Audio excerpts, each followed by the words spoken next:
여러분은 슬플 때 어떻게 하십니까? 많은 사람들은 슬픔을 느낄 때 그 슬픔을 다른 감정으로 바꾸는 기분 전환법을 찾곤 합니다. 그럴 때 슬픔은 피하고 싶은 것, 외면하고 싶은 마음이 드는데요. 나의 슬픔을 마저 끌어안고 타인의 슬픔을 위로해 줄 때 비로소 슬픔과 함께 걷는 법을 배우게 됩니다. 그렇게 슬픔과 함께 걷다 보면 기쁨이 주는 즐거움처럼 슬픔이 가져다주는 깨달음도 기꺼운 우리 삶의 일부라는 걸 알게 될 것입니다.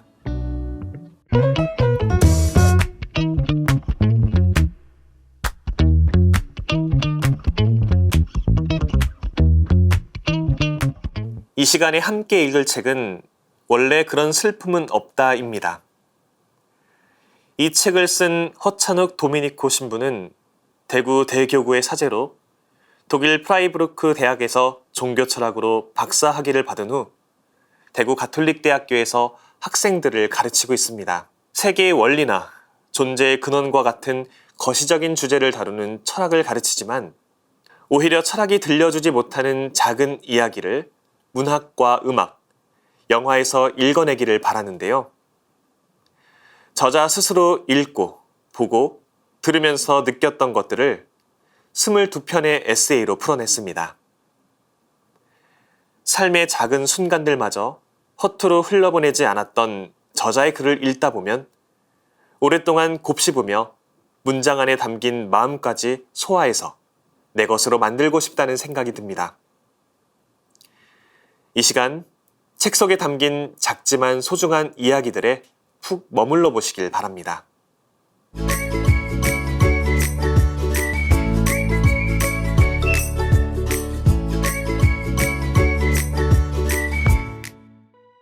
프랑스의 철학자 롤랑 바르트는 어머니를 떠나보낸 슬픔을 애도 일기라는 책에 담습니다.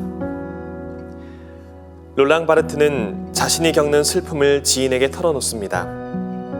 시간이 지나도 슬픔은 작아지지 않는다고, 점점 더 견디기 힘들어진다고 말합니다.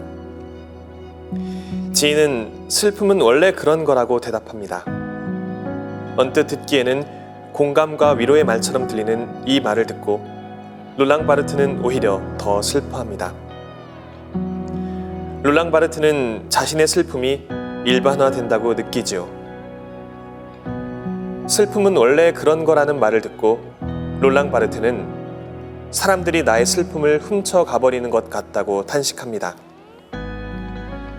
슬픔은 사람마다 고유한 것이어서 원래 그런 거라는 말로 일반화할 수 없다고 롤랑 바르트는 말합니다.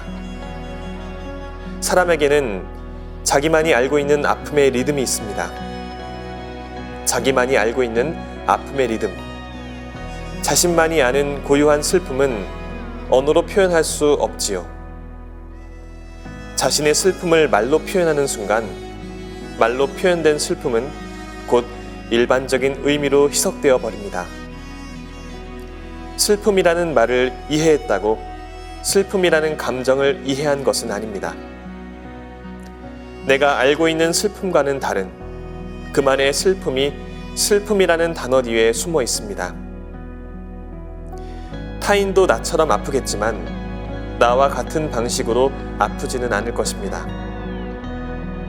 타인도 나름의 방식으로 아픔을 이겨냈겠지만 그의 방식이 나의 방식과 같지는 않을 것입니다.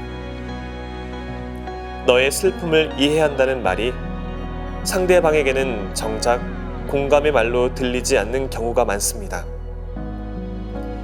타인에게 위로와 공감을 주려면 타인의 슬픔이 어떤 것인지 조심스레 물어야 합니다. 타인이 슬픔을 대하는 방식은 어떤 것인지 섬세하게 봐야 합니다. 이해되지 않는 슬픔이 있다는 걸 알아야 합니다. 세상에 원래 그런 슬픔은 없는 거니까요.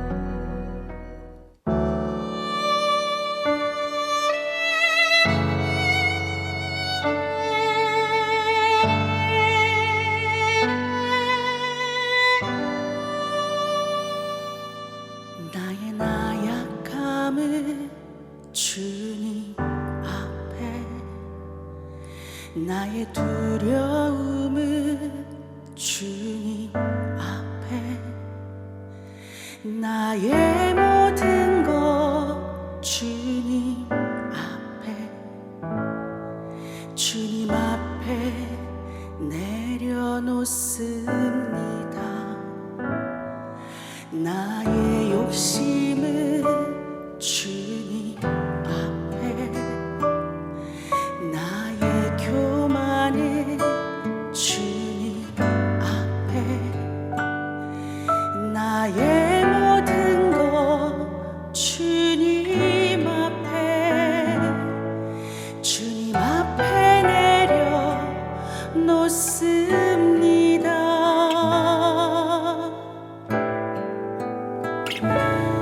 오직 주님만 바라보게 하소서. 오직 주님만 바라보게 하소서.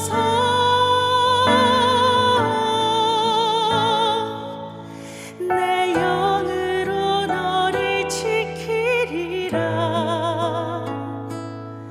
두려워 말고 나를 따르라.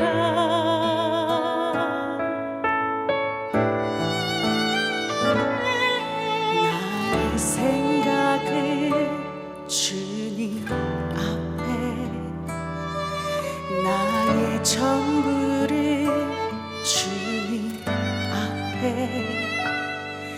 나의 모든 것 주님 앞에 주님 앞에 내려놓습니다. 오직 주님만 바라보게 하소서.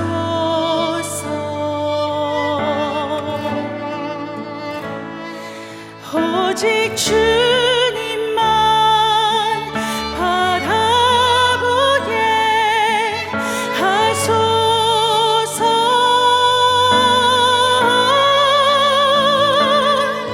내가 서 있는 자리는 거룩한 곳이니 내 발에서 신을 벗어라.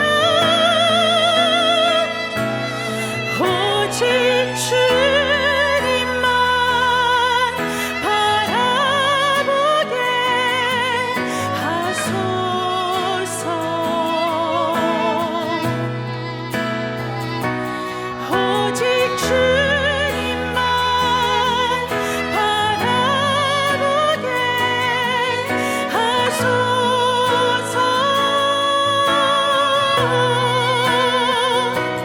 오직 주님만 바라보게 하소서.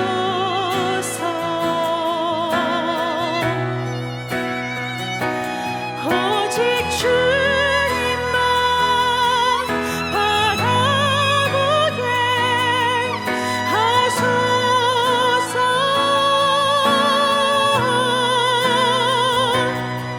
내 영으로 너를 지키리라.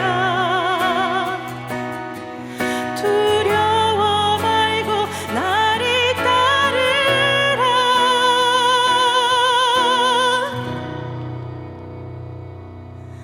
나의 모든 것 주님 앞에 주님 앞에 내려놓습니다.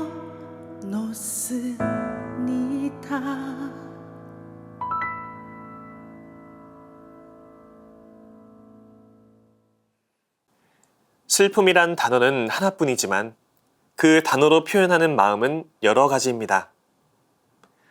그래서 섣불리 슬퍼하는 사람을 대한다면 그 사람의 마음을 넘겨짚게 될지도 모릅니다.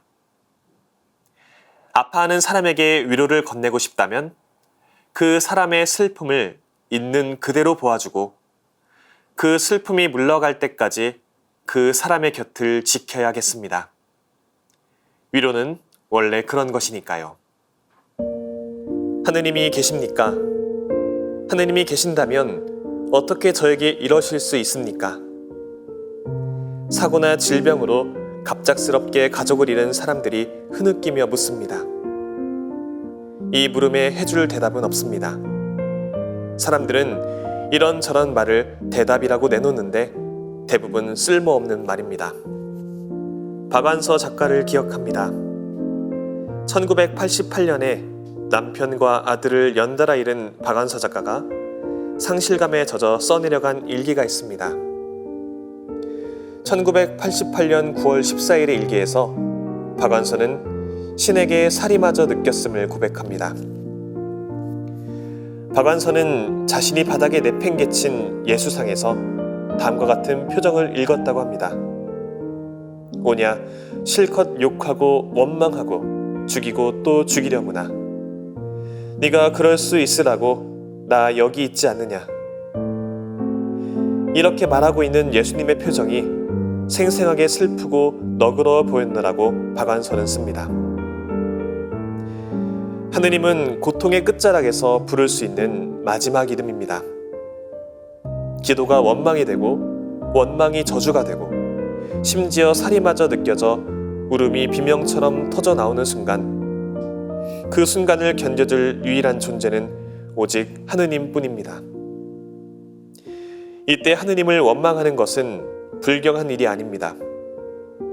자신의 원망을 받아줄 존재가 오직 하느님뿐이라는 걸 알기 때문에 하는 원망이니 이 원망을 불신의 태도라고는 하지 못할 것입니다. 신심 깊고 마음 여린 사람들은 이 원망을 들으면 흠칫 놀라기도 하겠지만 결코 이 원망을 막아서는 안 됩니다. 마음껏 울고 욕하도록, 마음껏 저주하고 소리치도록 내버려 두어야 합니다. 모든 것이 잘 될 거라는 거짓말도 해서는 안 됩니다. 모든 것이 잘 될 리 없고 완전히 괜찮아지지도 않을 것입니다. 슬픔에 잠긴 사람은 그런 말이 허황된 거짓말임을 금방 알아챕니다. 우리는 그저 가만히 손을 잡아주거나 기대어 울 수 있는 어깨를 내어주거나 가만히 등을 토닥여 줄 수 있을 뿐입니다. 그것도 아니라면 울부짖는 소리를 먹먹한 마음으로 들어줄 뿐입니다.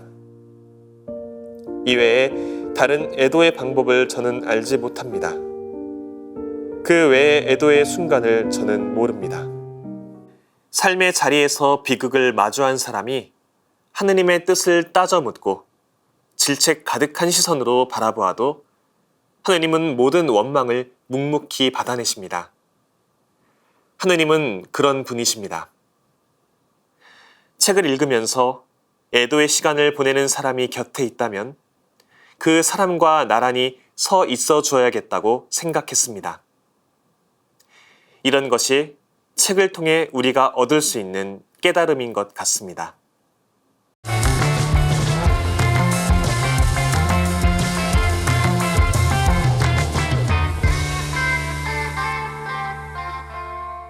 보통 우리에게 슬픔은 극복해야만 하는 대상으로 여겨집니다. 또 슬픔은 빨리 털어내고 해소해야 하는 감정으로 치부되거나 머물 틈 없이 급히 치워내야 하는 것처럼 여겨지기도 합니다. 이처럼 극복하고 벗어나야만 하는 감정이 되어버리기 일수인 슬픔이기에 사람에 따라 다양한 층위를 지닌 슬픔이라는 감정을 우리는 쉽게 단순화하거나 일반화하곤 합니다. 저자는 슬픔의 다양성에 주목합니다. 무엇보다도 슬픔의 다양성을 통해서 슬픔을 대하는 우리의 태도 역시 상투적이거나 일반적이지 않을 수 있어야 한다고 이야기합니다. 슬퍼하는 방식이 사람마다 다른 만큼 타인의 슬픔을 이해하고 받아들이는 방식도 그만큼 다양해야 하고 슬픔을 이해하는 방식이 다양한 만큼 타인의 슬픔을 온전히 이해하기란 불가능에 가까울 정도로 어렵다는 것을 인정할 수 있어야 하며 결국 이 모든 이해와 존중의 과정이 타인을 향한 참된 이해의 출발점이 되어준다는 것입니다. 극복하고 해소하는 데 목적을 둔 위로는 그래서 참된 위로가 되어주기 힘듭니다.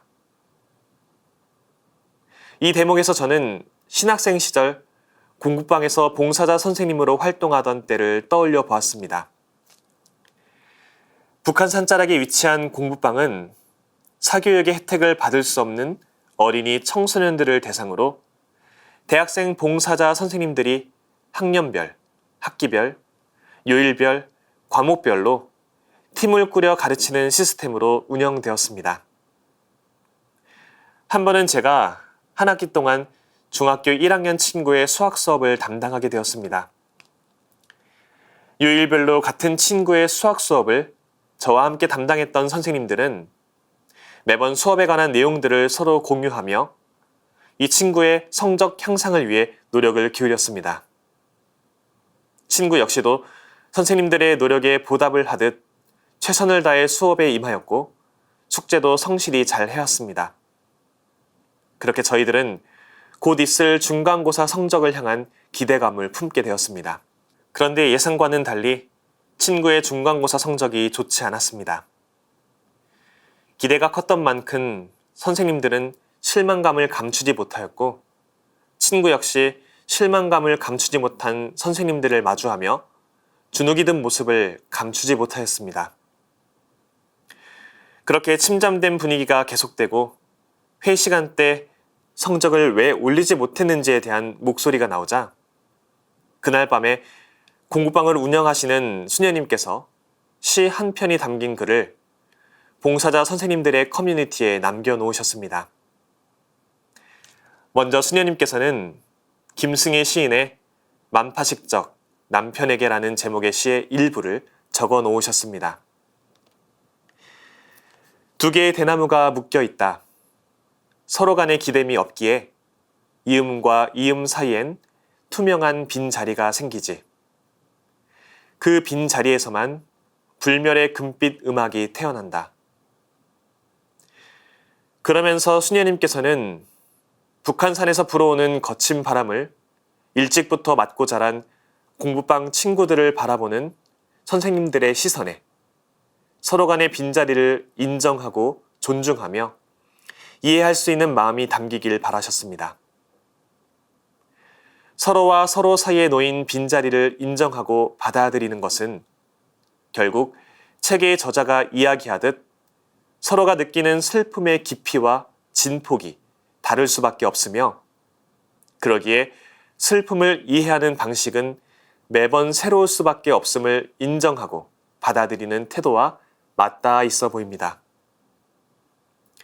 슬픔과 함께 주어지는 무력함 앞에 겸손의 마음을 지니게 된다면 우리는 서로의 슬픔을 매번 새로운 관점에서 마주하기 위한 수고로움을 기꺼운 마음으로 받아들이게 될 것입니다. 그리고 그 마음은 불멸의 금빛 음악이라는 희망의 자리로 우리를 인도해 줄 것입니다. 아바의 새 노래는 희망의 노래가 아니라 절망의 노래로 들립니다. 우리의 꿈은 이미 죽었고 우리는 길을 잃고 헤매고 있다. 헤매면서도 정작 자신은 헤매는 줄 모른다. 이것이 절망이 아니라면 무엇이 절망입니까? 하지만 해피 뉴 이어는 다시 희망을 노래합니다. 우리 모두 희망과 노력할 마음을 가지길. 그렇지 않으면 차라리 누워서 죽는 편이 나을 테니. 아바의 새 노래는 희망과 절망, 그리고 절망과 희망을 오가는 노래입니다. 희망이 물러나면 절망이 다가오고 낙관이 지나가면 비관이 다가오는 것이 아닙니다. 희망과 절망은 같은 순간, 같은 곳에서 서로를 단단히 붙들고 있습니다. 앞으로 모든 것이 잘 될 거라 순진하게 믿어보는 마음은 희망이 아닙니다. 희망은 삶의 비참함에 눈 감지 않으며 삶의 비루함에 무릎 꿇지 않으려는 결연한 다짐 같은 것입니다. 절망을 모르는 희망은 그래서 희망이 아니지요. 좋아서 선택하는 희망이 아니고 가질만 해서 가지는 희망이 아닙니다. 아무것도 줄 것이 남아있지 않는 절망의 순간. 역설적으로 남은 것이 희망밖에 없어서 붙잡는 희망입니다. 희망이라는 말을 쓰지 않아도 좋습니다. 희망이라는 말에 너무 자주 속아 이제는 마음을 다치지 않겠다는 사람은 희망이라는 말을 버려도 좋습니다. 희망이 없어도 살아가겠다는 다짐보다 더 단단한 희망은 없을 테니까요. 희망과 절망의 변증법이 수렴되는 지점이 있다면 바로 이 지점일 것입니다. 희망과 절망이라는 말을 넘어 어쨌든 살아내는 것, 어쨌든 살아내고야 마는 것. 1980년의 아바처럼 말입니다. 인생이란 멜로디에서 희망과 절망은 코드가 바뀌듯 나란히 등장합니다. 때론 저자의 말처럼 희망을 지니기 어려운 순간이 찾아오기도 하지만 희망이란 방향성을 잃지 않는다면 우리는 다시금 살아낼 힘을 얻을 수 있을 것입니다. 윤동주 시인은 자신의 시에서 별을 노래하는 마음으로 모든 죽어가는 것을 사랑하겠다고 말합니다. 죽어가는 것을 사랑한다는 말은 어쩌면 영원하지 않은 삶을 사는 인간이 자신의 삶을 사랑하겠다는 다짐일지도 모릅니다. 삶은 종종 속절없이 슬프기도 하고 때론 허무하나 별과 같은 사람과 순간이 있어 우리는 다시 희망할 수 있습니다. 슬픔은 나쁜 것이 아닙니다. 슬픔은 그저 인생을 묵묵히 사는 사람이 발견하는 삶의 발자국인 것 같습니다. 그러니 여러분이 지나온 그 삶의 흔적을 슬퍼하거나 노여워하는 대신에 기꺼워하시길 바랍니다. 누구보다 열심히 살아왔다는 증거일 테니까요. 다음 시간에도 새로운 책으로 돌아오겠습니다. 평범한 일상 속에서 지혜를 발견하는 시간, 책. 지금까지 함께 해주신 여러분, 감사합니다.